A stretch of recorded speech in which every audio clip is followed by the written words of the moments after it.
2024 के चुनाव का प्रचार आज खत्म हो गया बॉस। अब कोई प्रचार नहीं। 2 महीने तक सबने धुआंधार प्रचार किया और प्रधानमंत्री नरेंद्र मोदी ने तो 73 साल की उम्र के बावजूद राहुल गांधी, अखिलेश यादव, तेजस्वी यादव जैसे नेताओं को बहुत पीछे छोड़ दिया, युवा नेताओं को पीछे छोड़ दिया। अब प्रचार का चैप्टर तो क्लोज हो गया है, लेकिन अभी बची है फाइनल फेज की वोटिंग, जो परसों होने वाली है। और इसके बाद 4 जून को जनता का फैसला आएगा, जब ईवीएम खुलेगी और रिजल्ट आएगा। और रिजल्ट वाले दिन आपको नवभारत देखना है। सुबह से मैं भी रहूंगा, आपको सबसे तेज नतीजे और साथ ही विश्लेषण के साथ नतीजे बताता चलूंगा। हालांकि 4-5 दिन की और बात रह गई है, सब पता चल जाएगा कि किसकी मेहनत के कितने नंबर जनता ने दिए हैं। लेकिन पूरी पिक्चर अभी खत्म नहीं हुई। अभी लास्ट फेज की वोटिंग होनी है, और ये वोटिंग कहां होनी है पहले आपको वो बताऊं। उससे पहले ये तस्वीरें भी बहुत इंपॉर्टेंट है, क्योंकि नरेंद्र मोदी कन्याकुमारी पहुंचे हैं और इन तस्वीरों की बड़ी चर्चा हो रही है। इसको लेकर हंगामा हो गया है, वो आपको आगे बताऊंगा। लेकिन पहले यह देख लीजिए कि लास्ट फेज में 7 राज्यों की 57 सीटों पर वोटिंग होनी है। इसमें उत्तर प्रदेश की 13 सीटों के अलावा पंजाब की सभी 13 सीटों पर वोटिंग होगी। बंगाल की 9 सीटों पर मतदान है, बिहार की 8 सीट है, ओडिशा की 6 सीटों पर मतदान है, हिमाचल प्रदेश की 4 सीटों पर वोटिंग है, झारखंड की 3 और चंडीगढ़ की 1 सीट पर वोटिंग होगी। लास्ट फेज में कई सुपर हॉट सीट्स हैं, जिसमें 1 जून को वोटिंग होगी। जैसे खुद प्रधानमंत्री नरेंद्र मोदी की वाराणसी सीट, इसमें लास्ट फेज में वोटिंग। सीएम योगी आदित्यनाथ का गढ़ गोरखपुर, वहां पर रवि किशन कैंडिडेट है, उनके लिए वोट पड़ेगा या नहीं ये पता चल जाएगा। मुख्तार अंसारी के भाई अफजाल अंसारी की सीट गाजीपुर है आखिरी चरण में। ममता बनर्जी के भतीजे अभिषेक बनर्जी की सीट कोलकाता की डायमंड हार्बर, यहां वोट पड़ेगा 1 जून को। चंडीगढ़ की सीट, जहां पर मनीष तिवारी कांग्रेस के कैंडिडेट हैं। हिमाचल की मंडी की सीट, जहां से कंगना रनौत कैंडिडेट है। हिमाचल की हमीरपुर सीट, जहां से अनुराग ठाकुर कैंडिडेट है। और बिहार की चर्चित काराकाट सीट, जहां से भोजपुरी सुपरस्टार पवन सिंह निर्दलीय कैंडिडेट बनकर उतरे। बिहार की पाटलिपुत्र की सीट, जहां लालू यादव की बड़ी बेटी मीसा भारती कैंडिडेट है। पंजाब की जालंधर की सीट से पूर्व सीएम चरणजीत सिंह चन्नी कैंडिडेट है। पंजाब की बठिंडा की सीट, हरसिमरत कौर के लिए वोट पड़ेगा यहां। अमृतसर सीट से बीजेपी के तरणजीत सिंह संधू कैंडिडेट हैं, जो अमेरिका में भारत के पूर्व राजदूत रह चुके हैं। यानी 1 तारीख को आखिरी चरण जरूर है मतदान का, लेकिन कई हाई प्रोफाइल चेहरों के लिए वोट पड़ेंगे। और ये लास्ट फेज इसलिए भी इंपॉर्टेंट है, क्योंकि पिछली बार इसी फेज ने बीजेपी को 300 के पार पहुंचा दिया था। लास्ट फेज में 57 सीटें हैं, और पिछली बार इन 57 सीटों पर क्या रिजल्ट रहा था आपको वो भी याद दिला देता हूं। और कैसे ये आखिरी फेज, अगर बीजेपी ने इसे डिकोड कर लिया, इसमें इंप्रूव कर लिया, तो नरेंद्र मोदी के दावों को 400 पार या 400 के करीब उसमें मदद मिलेगी। जैसे 7वां चरण जो है, इसमें टोटल 57 सीट है, 57 सीट जिस पर वोटिंग होनी। और 2019 का रिजल्ट क्या था? 2019 में इन 57 सीटों में बीजेपी जो है वो जीत पाई थी 26 जीती थी। 57 में से मात्र 26, अब मात्र तो नहीं है, लेकिन बीजेपी के ट्रैक रिकॉर्ड के हिसाब से कम है। इसमें टीएमसी ने 9 सीटें जीती थी, जो बंगाल की 9 की 9 सीट टीएमसी ने जीत ली थी। कांग्रेस ने भी इस फेज में 8 सीटें हासिल की थी, क्योंकि पंजाब में कांग्रेस ने प्रदर्शन ठीक किया था। और बीजेडी को 4 सीट मिली।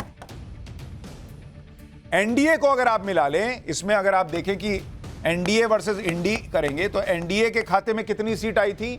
30 सीट। और जो इंडी आज का है, इंडी अलायंस, उसके पास कितनी सीट आई थी? जिसमें इंडी प्लस टीएमसी कर लीजिए, plus TMC is equal to 19, और अदर्स को 8 सीट आई। तो ये 57 सीटों वाले आखिरी फेज का हाल है। इस फेज में बीजेपी और एनडीए के पास अपनी सीटें बढ़ाने का मौका। अगर आप देखें, बीजेपी ने 26 सीट जीती थी और एनडीए ने 30, यानी उनके पास यहां पर 27 सीट गेन करने का मौका है। और अगर वो ये 27 सीट गेन कर पाते हैं, तो फिर जो दावे अमित शाह, नरेंद्र मोदी कर रहे हैं, उस तरफ वो बढ़ सकते हैं। लास्ट फेज में अरविंद केजरीवाल का भी टेस्ट होना है, क्योंकि लास्ट फेज में पंजाब की सभी सीटों पर वोटिंग होगी। और पंजाब इतना अहम राज्य है, इसलिए आज लोकसभा चुनाव के प्रचार के आखिरी दिन बड़े बड़े नेताओं ने पंजाब को ही चुना। पीएम मोदी ने अपनी आखिरी रैली के लिए पंजाब को चुना। राहुल गांधी ने भी प्रचार के आखिरी दिन पंजाब में अपनी ताकत दिखाई। अरविंद केजरीवाल पंजाब पहुंचे हुए थे। इसके अलावा बीजेपी के अध्यक्ष जेपी नड्डा पहुंचे थे, योगी आदित्यनाथ, सब पंजाब में थे बॉस आज लास्ट दिन। यानी सारी पार्टियों के फोकस में इस वक्त पंजाब है और पंजाब को लेकर इसलिए बहुत बज़ है क्योंकि इस बार पंजाब में मुकाबला बड़ा दिलचस्प है। दरअसल पंजाब में आम आदमी पार्टी की सरकार बनने के बाद यह पहली बार लोकसभा चुनाव हो रहा है। दिल्ली के बाद पंजाब ऐसा राज्य है जहां अरविंद केजरीवाल के उनके अपने खुद के फैक्टर का टेस्ट होना है, क्योंकि दिल्ली के विधानसभा चुनाव में तो केजरीवाल बाजी मार लेते हैं विधानसभा में, लेकिन आम आदमी पार्टी लोकसभा चुनाव में पिछड़ जाती है। क्या यही हाल पंजाब में होगा? साथ ही पंजाब की 2.5 साल पुरानी भगवंत मान सरकार के कामकाज का भी टेस्ट इस चुनाव में हो जाएगा। दूसरी बात, पंजाब में करीब 3 दशक बाद बीजेपी अकेले चुनावी मैदान में। इस बार उनका अकाली दल से कोई गठबंधन थोड़ी है। इस चुनाव में बीजेपी के अकेले लड़ने का भी टेस्ट हो जाएगा। पंजाब का मुकाबला इसलिए भी बड़ा दिलचस्प है क्योंकि यहां इंडी गठबंधन की 2 पार्टियां कांग्रेस और आम आदमी पार्टी आमने सामने की लड़ाई लड़ रही हैं। पंजाब में बीएसपी भी पहली बार अकेले सभी सीटों पर चुनाव लड़ रही है और पंजाब में दलित वोटरों की अच्छी खासी संख्या है, इसलिए बीएसपी को पंजाब में कम करके नहीं आंक सकते। पंजाब में लोकसभा की 13 सीटें और अगर 2019 के नतीजों की बात करें तो कांग्रेस ने 13 में से 8 सीटें जीती थी पिछली बार। आम आदमी पार्टी को 1 सीट गई थी, बीजेपी को 2 सीट आई थी और शिरोमणि अकाली दल को 2 सीटों पर जीत मिली थी। प्रचार के आखिरी दिन आज पीएम मोदी पंजाब गए और पीएम मोदी के निशाने पर राहुल गांधी और अरविंद केजरीवाल दोनों थे। पीएम ने कहा कि कांग्रेस ने 60 साल में भ्रष्टाचार में डबल पीएचडी की और अब इनके साथ एक और कट्टर भ्रष्टाचारी पार्टी जुड़ गई। एक बार पीएम मोदी को सुनिए, फिर बताता हूं कि आज केजरीवाल ने पीएम मोदी को लेकर क्या कहा। 60 साल तक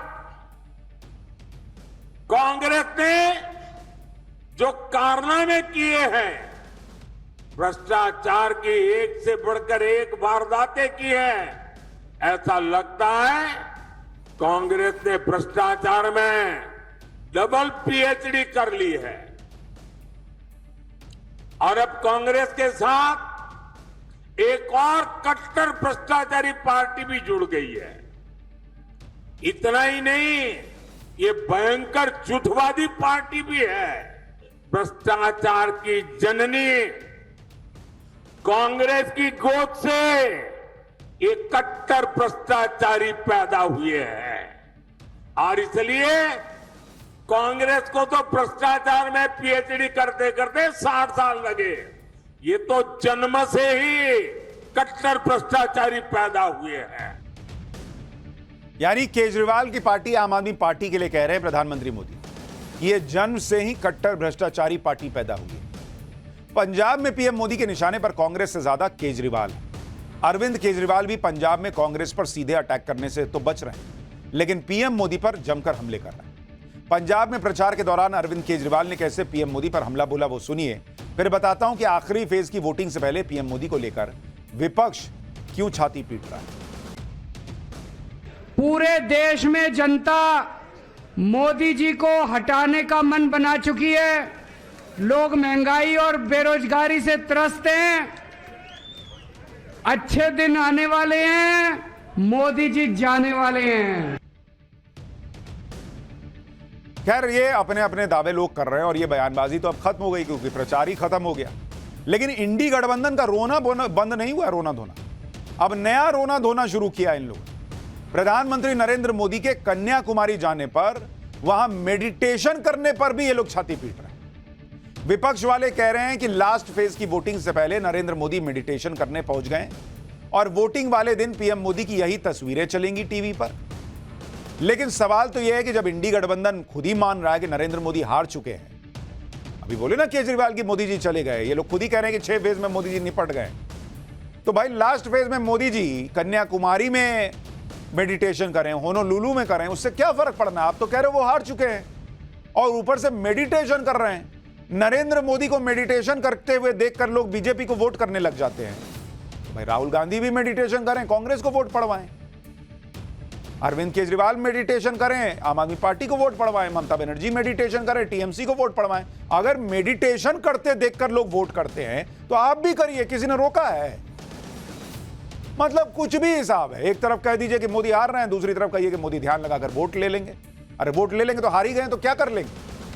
देखिए, असल में इंडी गठबंधन के कमजोर कॉन्फिडेंस को यह दिखाता है, क्योंकि नरेंद्र मोदी तो कॉन्फिडेंस दिखा रहे हैं और इसी वजह से वो रिलैक्स हो रहे हैं, चले गए वो मेडिटेशन करने। इसी वजह से चुनाव प्रचार खत्म होने के बाद नरेंद्र मोदी ध्यान लगाने कन्याकुमारी गए। 2 दिन तक वो चुनाव की सारी चकल्लत से दूर रहेंगे। पीएम मोदी 1 जून की शाम तक कन्याकुमारी के विवेकानंद रॉक मेमोरियल में रुकेंगे और यहां मेडिटेशन करेंगे। अब सवाल यह है कि अगर नरेंद्र मोदी कन्याकुमारी, एक छोर है देश का, एक छोर पर बैठकर मेडिटेशन करेंगे और मेडिटेशन करते उनको देखकर पब्लिक टीवी पर वोट दे देगी बीजेपी को, तो जब वो अभी 2 महीने प्रचार किए हैं तो सोचिए कितना वोट पड़ा होगा इन लोगों के लॉजिक के हिसाब से। आज विवेकानंद रॉक मेमोरियल जाने से पहले पीएम मोदी ने कन्याकुमारी के भगवती अम्मा मंदिर में दर्शन किए। पीएम मोदी ने धोती और अंगवस्त्र पहनकर पूरी श्रद्धा के साथ मंदिर में पूजा पाठ किया, आरती की, मंदिर में परिक्रमा भी। जिस रॉक मेमोरियल पर पीएम मोदी ध्यान लगाने के लिए पहुंचे हैं वो बहुत ऐतिहासिक है। दरअसल यहीं पर स्वामी विवेकानंद ने दिसंबर 1892 में ध्यान लगाया। स्वामी विवेकानंद ने 3 दिन और 3 रात तक यहां ध्यान लगाया था। विवेकानंद जी ने जिस चट्टान पर ध्यान लगाया था उसी पर रॉक मेमोरियल बना हुआ है। इस चट्टान को पवित्र माना जाता है क्योंकि इसका संबंध भगवान शिव और माता पार्वती से भी। माना जाता है कि इसी चट्टान पर माता पार्वती ने तपस्या की थी। विवेकानंद मेमोरियल में 2 मुख्य भवन हैं, विवेकानंद मंडपम और श्रीपद मंडपम। विवेकानंद मंडपम के अंदर ही ध्यान मंडपम है जहां 6 कमरे मौजूद हैं। इसी ध्यान मंडपम में पीएम मोदी आज रात से ध्यान मग्न हो जाएंगे, लेकिन इस पे भी हंगामा है विपक्ष का। रॉक मेमोरियल वही जगह है जहां पर स्वामी विवेकानंद जी ने विकसित भारत का सपना देखा। अब पीएम मोदी भी यहीं ध्यान लगाने पहुंचे हैं, तो माना जा रहा है कि पीएम मोदी अपने विकसित भारत के सपने को साकार करने का संकल्प दोहराने वहां गए। समंदर के बीच एक बड़ी सी शिला पर बना यह विवेकानंद रॉक मेमोरियल बहुत खूबसूरत टूरिस्ट स्पॉट भी है। आपको वहां से एक रिपोर्ट दिखाता हूं, फिर आगे की बात बताता हूं। तस्वीरें आप देख सकते हैं कन्याकुमारी का ये खूबसूरत बीच, और यहाँ पर 133 फीट की प्रसिद्ध तमिल कवि तिरुवल्लुवर की ये प्रतिमा यहाँ पर आप देख सकते हैं, विशाल प्रतिमा। और यहाँ पर ये विवेकानंदा रॉक मेमोरियल है जो कि वैसे तो काफी टूरिस्ट प्लेस है, यहाँ पर कई लोग पहुंचते हैं, लेकिन इसके अपने आप में भी कई मायने हैं क्योंकि विवेकानंद ने भी यहीं से अपने मेडिटेशन की जो यात्रा है वो की थी, और यही कारण है कि ये उनके ही मेमोरियल में बनाया गया बहुत ही प्रसिद्ध स्मारक है कन्याकुमारी का, और प्रधानमंत्री मोदी इस स्मारक पर पहुंचे हुए हैं। लेकिन विवेकानंद रॉक मेमोरियल में नरेंद्र मोदी ध्यान लगाने क्या गए, इंडी गठबंधन हैरान परेशान हो गया। इंडी गठबंधन के होश तो ऐसे उड़ रहे हैं कि जिस दिन वोटिंग होगी उस दिन नरेंद्र मोदी ध्यान लगाकर कन्याकुमारी में बैठे दिखेंगे और यहां मोदी को वोट पड़ जाएगी। इसलिए विपक्ष ने अब इसके खिलाफ चुनाव आयोग तक में शिकायत की बात कह दी। ममता बनर्जी ने कहा कि ध्यान को टेलीविजन पर दिखाया तो इलेक्शन कमीशन से शिकायत कर दूंगी। कांग्रेस नेताओं के दल ने चुनाव आयोग से मिलकर इसकी शिकायत की है। आरोप लगाया कि चुनाव को प्रभावित करने के लिए किया जा रहा है। राज्यसभा सांसद कपिल सिब्बल ने कहा कि पीएम मोदी प्रायश्चित करने जा रहे हैं तो अच्छा है। आरजेडी नेता मनोज झा ने कहा कि पीएम मोदी को इसकी जरूरत है तो करें, लेकिन कैमरा लेकर ना जाएं। एक बार सुनिए पीएम मोदी के ध्यान लगाने पर विपक्ष के नेता कैसी कैसी बातें कर रहे हैं। किसी परोक्ष रूप से साइलेंस पीरियड में जो चुप्पी रहने का समय होता है 48 घंटे चुनाव के पहले, उसमें कोई भी नहीं, चाहे कितना बड़ा लीडर हो, वो किसी रूप से, सीधे रूप से या परोक्ष रूप से कैंपेनिंग नहीं कर सकता। हमें कोई आपत्ति नहीं है, कोई व्यक्ति, कोई लीडर कुछ भी करे, मौन व्रत रखे या कैंपेन करे, लेकिन वो साइलेंस पीरियड में इनडायरेक्ट कैंपेनिंग नहीं होनी चाहिए। ये सीधा आदर्श संहिता का उल्लंघन है। एक आदमी मौन अवस्था में बैठा रहेगा और ये तस्वीरें अगर टीवी में आ जाएंगी, ये कैसे इनडायरेक्ट प्रचार है भाई। राहुल गांधी भी राम मंदिर में जाएं, बैठ जाए वहां, लगाएं ध्यान, उसकी भी तस्वीरें आ जाएंगी। ध्यान लगाने से वोट पड़ता है तो पड़ जाएगा। देखिए ये सब करते रहेंगे, लेकिन नरेंद्र मोदी कोई पहली बार इस तरह से नहीं कर रहा। जब भी चुनाव प्रचार खत्म होता है वो इसी तरह से किसी एकांत वाली जगह पर ध्यान लगाने चले जाते हैं जहां से उन्हें प्रेरणा मिलती है। इससे पहले 2014 और साल 2019 के लोकसभा चुनाव के दौरान भी पीएम ने ऐसे ही किया था भाई। 2014 का लोकसभा चुनाव खत्म होने के बाद पीएम मोदी महाराष्ट्र के प्रतापगढ़ गए थे, जहां शिवाजी महाराज और अफजल खान की लड़ाई हुई थी। और शिवाजी महाराज ने बाघ नख से अफजल खान को मार दिया। इसी तरह से 2019 के लोकसभा चुनाव के खत्म होने से ठीक पहले पीएम मोदी केदारनाथ धाम चले गए थे और वहां एक गुफा में ध्यान लगाया था। अब किसी को ध्यान लगाने या साधना करने से तो नहीं रोक सकते ना। और इतना लंबा कैंपेन करने के बाद अगर कोई नेता कहीं एकांत में रहना चाहता है तो इसमें किसी को क्या तकलीफ है? लेकिन विपक्ष को तकलीफ हो रही। कह रहे हैं कि नरेंद्र मोदी जब प्रचार कर रहे थे घूम घूम के, तब बीजेपी को सीटें नहीं आई। नरेंद्र मोदी ध्यान लगाएंगे तो बीजेपी को वोट पड़ जाएगा। गजब है बॉस। विपक्ष अगर नरेंद्र मोदी जैसा कुछ करना चाहता है तो उन्हें कौन रोक रहा है? वो भी अपने हिसाब से प्लानिंग कर लेते, लेकिन चाहे प्लानिंग हो या फिर आखिरी वक्त तक मेहनत करने की बात, नरेंद्र मोदी के दूर दूर तक विपक्ष सोच भी नहीं पाता। क्योंकि आप देखिए, इतना लंबा चुनाव चला, 2 महीने से ज्यादा चला। कैंपेन नेताओं के लिए इस भीषण गर्मी में थका देने वाला रहा। फिर भी प्रधानमंत्री नरेंद्र मोदी ने इतनी उम्र के बावजूद कैसे सबको पीछे छोड़ दिया, अब ये देखिए। नरेंद्र मोदी की इस मेहनत को मानना होगा, क्योंकि इस चुनाव के कैंपेन में उन्होंने अपना खुद का रिकॉर्ड तोड़ दिया। कोई दूसरा नेता क्या ही तोड़ेगा। 2024 के इलेक्शन कैंपेन के 75 दिन में नरेंद्र मोदी ने प्रचार के 206 इवेंट किए, जिसमें रैली, रोड शो और दूसरे कार्यक्रम शामिल। जबकि 2019 के इलेक्शन कैंपेन में प्रधानमंत्री नरेंद्र मोदी ने 114 रैली, रोड शो और दूसरे कार्यक्रम किए थे। मतलब अगर 400 का टारगेट दिए तो खुद उसमें खुद को झोंके हैं। ये नहीं कि तुम कार्यकर्ता लोग देख लेना, हो गया बॉस। 114 2019 में और 206 इवेंट 2024 में, 73 साल की उम्र में। जबकि राहुल गांधी, जिनका इस इलेक्शन में सब कुछ दांव पर लगा है, जिनके सामने लगातार तीसरी बार फेल ना होने का चैलेंज है, उन्होंने पिछली बार के मुकाबले इस बार कम प्रचार किया। 2019 के चुनाव में राहुल गांधी ने 125 रैलियां, रोड शो और दूसरे कार्यक्रम किए थे। जबकि 2024 के चुनाव में राहुल गांधी ने 107 रैलियां, रोड शो और दूसरे कार्यक्रम किए, यानी इन्होंने घटा दिया। फिर कहते हैं कि नरेंद्र मोदी ध्यान लगाएंगे तो वोट पड़ जाएगा। आपका ध्यान क्यों नहीं है इन चीजों में, पहले यह बताइए।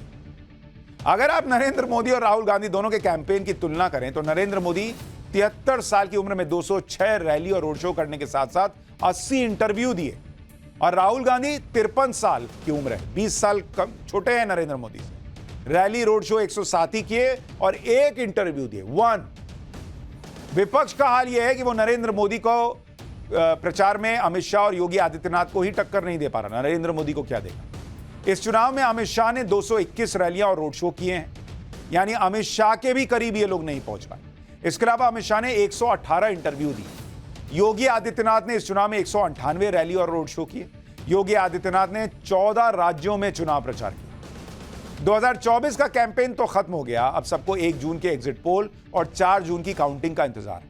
लेकिन रिजल्ट के बारे में कोई कुछ भी सोचे, नरेंद्र मोदी तो रिजल्ट के बाद अपनी पूरी प्लानिंग करके बैठे।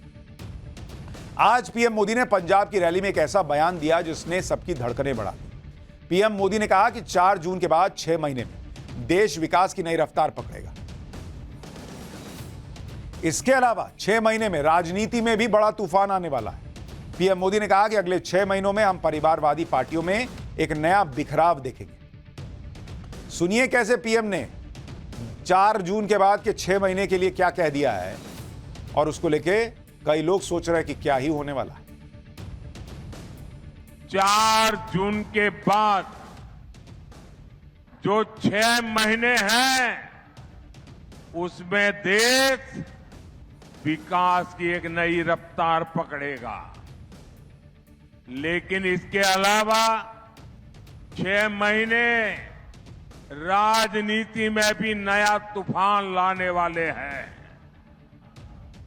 देश में जितनी भी परिवारवादी पार्टियां हैं,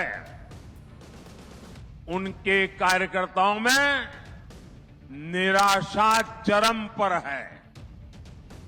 बार बार फेल होने वाले परिवारवादी नेताओं से उनके ही लोग सवाल पूछ रहे हैं।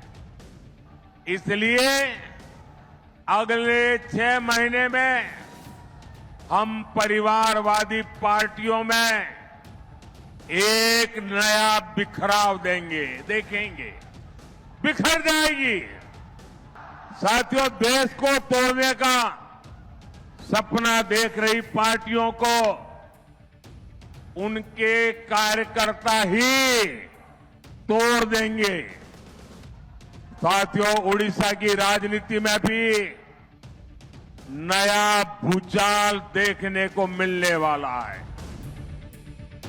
यानी पीएम मोदी ने यह तो नहीं बताया कि राजनीति में कौन सा तूफान आने वाला है, लेकिन उन्होंने यह संकेत जरूर दे दिए कि अगले 6 महीने में परिवारवादी पार्टियां बिखर जाएंगी और उनके कार्यकर्ता ही इन पार्टियों को तोड़ देंगे। अगर पीएम मोदी के इन संकेतों को डिकोड करें तो हाल ही में शिवसेना ही परिवारवादी वाली पार्टी है जिसे उसके नेताओं ने तोड़ दिया और शिवसेना में ठाकरे परिवार के एक छत्र राज को खत्म कर दिया। क्या शिवसेना वाला हाल ही दूसरी परिवारवादी पार्टियों का भी होने वाला है? अगर ऐसा हुआ तो क्या होगा? चुनाव में मिली हार के बाद गांधी परिवार के इर्द गिर्द फंसी कांग्रेस पार्टी बिखर सकती है। क्या आरजेडी में लालू परिवार के खिलाफ बगावत हो जाएगी? क्या यूपी में एक और करारी हार के बाद अखिलेश यादव की समाजवादी पार्टी बिखर जाएगी? क्या घोटाले के आरोपों में फंसी आम आदमी पार्टी टूट जाएगी? क्या नवीन पटनायक को अपनी ही पार्टी में बगावत झेलनी पड़ेगी? 4 जून के बाद और क्या क्या होने वाला है, पीएम मोदी ने यह भी बताया। पंजाब की रैली में पीएम मोदी ने कहा कि 4 जून को सरकार बनते ही उनका 125 दिन का प्लान तैयार है। सुनिए पीएम को, फिर आपको बताता हूं कि पंजाब में पीएम मोदी ने राहुल गांधी और केजरीवाल को कैसे एक साथ लपेटा।